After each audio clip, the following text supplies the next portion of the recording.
en le touchant, je reste à la surface. Alors, oui, il y a en effet l'idée de la surface dans le toucher est très très importante parce que je reste toujours à la surface et c'est tout le drame du toucher et toute l'ambiguïté du toucher et de la caresse notamment, c'est que je suis à la surface et je voudrais aller à l'intérieur. Je suis à la surface et je voudrais pénétrer. Je suis à la surface du visage et je voudrais savoir ce qui se cache derrière ce visage, quel est le paysage, comme disait Deleuze, qui se cache derrière les yeux de cette femme, quel est l'énigme ou le mystère qui se cache derrière cette surface. Mais sachant que si je la fais apparaître, elle n'est plus qu'une apparence et donc elle cesse d'être mystérieuse. De sorte que c'est plutôt le désir d'un mystère qui demeurerait mystère, quoique je le découvre. Ici, on est en présence, c'est la version que donne Véronèse du Noli me tangere, hein, ne me touche pas, que le Christ adresse à Marie-Madeleine. Dans la Bible, on est dans le livre de Jean, c'est le moment de la résurrection, Marie-Madeleine constate que le cercueil est vide, voit un jardinier, lui demande si c'est lui qui a pris le corps du Christ, et le Christ se retourne, l'appelle par son nom, c'est lui qui la nomme, et elle lui répond « Rabboni, maître ». Et elle le reconnaît comme lui-même, par définition, l'a reconnu, et il lui interdit de le toucher. Ce qui est une façon de dire, c'est le défi de l'incarnation. Le Dieu du Nouveau Testament est un Dieu qui s'incarne, contrairement au Dieu de l'Ancien Testament. C'est un Dieu qui s'incarne, à la condition, en tout cas en ce qui concerne Marie-Madeleine, de ne pas être touchée. Tout à fait. En fait, la figure de Marie-Madeleine, je trouve cette image très belle et très tentante, comme l'est en fait Marie-Madeleine, qui est en fait dans le Nouveau Testament, Marie-Madeleine, c'est une figure composite, c'est une espèce de condensation, comme on dirait en psychanalyse, c'est-à-dire qu'elle condense trois femmes, Marie-Madeleine. Elle condense Marie, de l'épisode de Marthe et Marie, elle condense aussi une prostituée, et puis Marie de Magdala. Elle condense en fait trois femmes qui s'opposent en fait à la Vierge et à la pureté. Donc c'est une femme en fait qui est extrêmement dangereuse, comme le sont sans doute toutes les femmes. Elle fait peur. Hein, et le Christ lui dit ne me touche pas, comme s'il devait lui dire si tu me touches, tu vas peut-être cicatriser mes stigmates, tu vas peut-être faire disparaître ce qui fait la passion. Ou si tu me touches, tu vas verser dans l'idolâtrie. C'est possible aussi. C'est-à-dire l'idolâtrie en l'occurrence, c'est de vouloir posséder ce Dieu qui est amour. Que Dieu soit amour est également, l'amour est ambivalent, l'amour, même chez Platon d'ailleurs, hein, l'amour peut se perdre, s'illusionner, se perdre et verser dans le toucher, dans le corps, dans la caresse, alors qu'il s'agit de ne pas être dupe de ces illusions. Peut-être tout simplement que c'est une façon de lui dire que si elle le touche, elle se trompe d'amour. Elle se trompe d'amour et puis elle ne sera pas... elle ne sera pas rachetée, c'est-à-dire que son essence de pécheresse, qui est le destin de toutes les femmes, ne pourra pas être rachetée. C'est très étonnant que le Christ dise « ne me touche pas », alors qu'ensuite, saint Thomas pourra mettre ses doigts allègrement dans les plaies, oui. Dans les stigmates.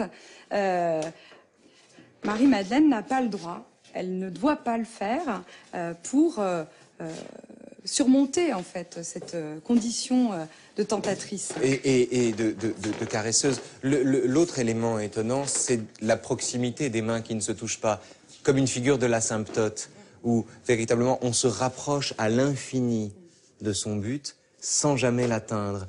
Deux mains qui tendent l'une vers l'autre, sans jamais se saisir, sans jamais s'atteindre, sans jamais se toucher. On est ici dans une figure de la tentation, à tel point d'ailleurs qu'on ne sait pas si lui-même voudrait la toucher, ou bien la repousse symboliquement de la main. Peut-être les deux.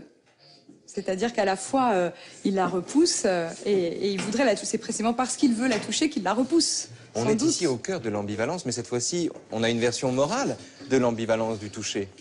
De façon physique ou physiologique, on touche quelqu'un, on abolit les intermédiaires, mais on reste à la surface. En termes moraux ou bibliques, on ne touche pas ou on veut ne pas toucher celui qu'il serait immoral d'atteindre. On ne touche pas celui qu'il serait immoral d'atteindre.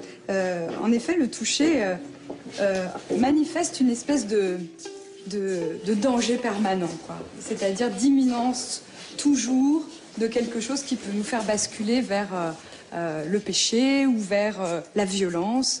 La caresse elle-même est quelque chose de très dangereux, quoi. C'est-à-dire que dans cette caresse dont on parlait tout à l'heure, il y a l'imminence de la violence.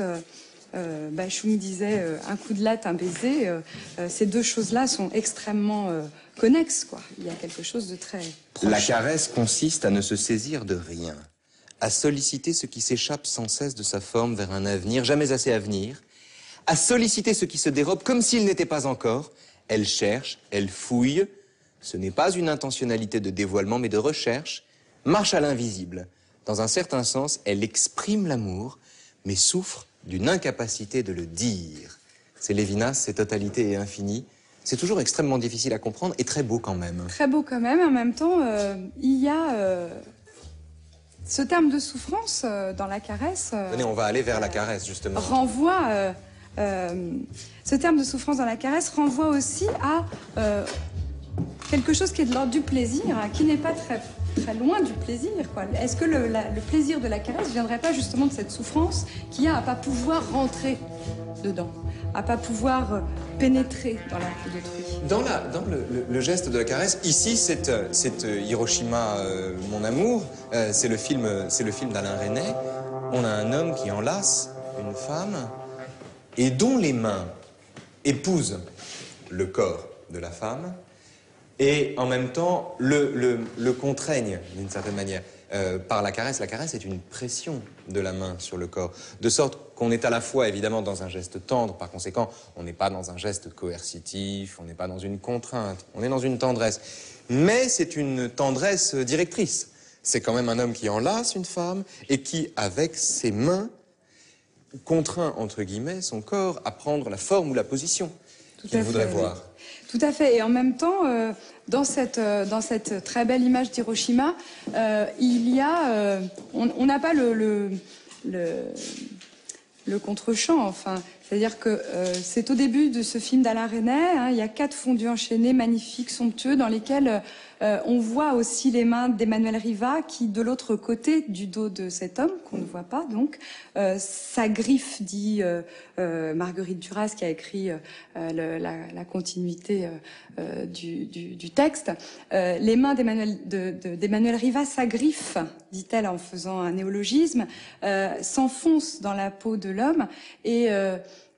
en fait, c'est peut-être moins une caresse que quelque chose d'assez violent, qui est ce début d'Hiroshima, mon amour, qui mènera tout au long du film vers, en fait, la cicatrisation. Hein. C'est l'histoire d'une femme qui va surmonter, en fait, une histoire terrible, surmonter un deuil. C'est un film sur le deuil, quoi. C'est un film sur la cicatrisation et sur la peau.